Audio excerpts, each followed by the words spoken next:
غصے میں بھی سنبھل کے بولیں کہ نہ بعد میں پچھتانا پڑے، نہ بعد میں معذرت کرنی پڑے، نہ اللہ کی بارگاہ میں مجرم ہو کے کھڑے ہوں کہ ایک زبان کا بول جہنم کی وادیوں میں پھینک دیتا ہے اور ایک زبان کا بول جنت کے عالی شان درجات تک پہنچا دیتا ہے۔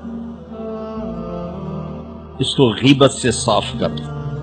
اگر آپ اپنے گھروں میں خوشی دیکھنا چاہتے ہیں تو اپنے گھر کی نجی مجلس میں بھی غیبت کو ختم کر دیں۔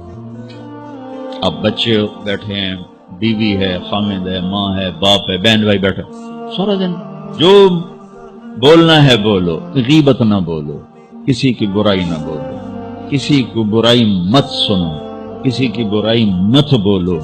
آپ کے دلوں کو اللہ سکون دے دے، نہ دیکھو، نہ بولو، نہ سنو، تو آپ کے دل پرسکون ہو جائیں گے۔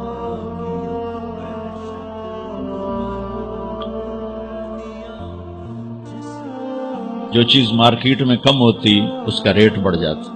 یہ جو میں آپ کو دین کی صفت بتا رہا ہوں یہ مارکیٹ میں ہے ہی کوئی نہیں، پھر کے بتا رہا ہوں، دنیا پھر کے بتا رہا ہوں، مارکیٹ میں یہ سودا کوئی نہیں۔ آپ لے لیں، میں لے لوں، یہ مستورات لے لیں، قیمت اللہ بڑی لگا دے، بڑی قیمت لگے۔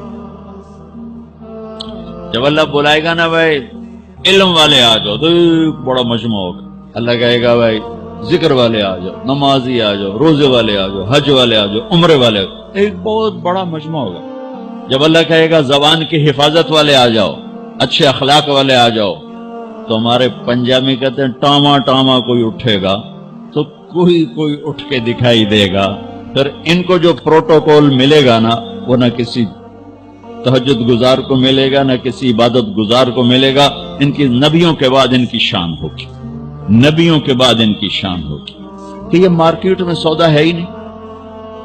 تو آپ سب سے کہتا ہوں پوری زندگی سے، میں صرف حج سے متعلق بات نہیں کر رہا ہوں، میری آپ کی پوری زندگی کو خوبصورت بنانے والا عمل عرض کر رہا ہوں کہ اس زبان کو خوبصورت بول کا عادی بنائیں یا ٹیپ لگا لیں، چپ ہو جائیں، ضرورت کی بات کرو، ہنسی مذاق کی بات کرو، دل دکھانے کی بات کرو، بے عزت مت کرو کسی، ذلیل نہ نوکر کو نہ نوکرانی کو۔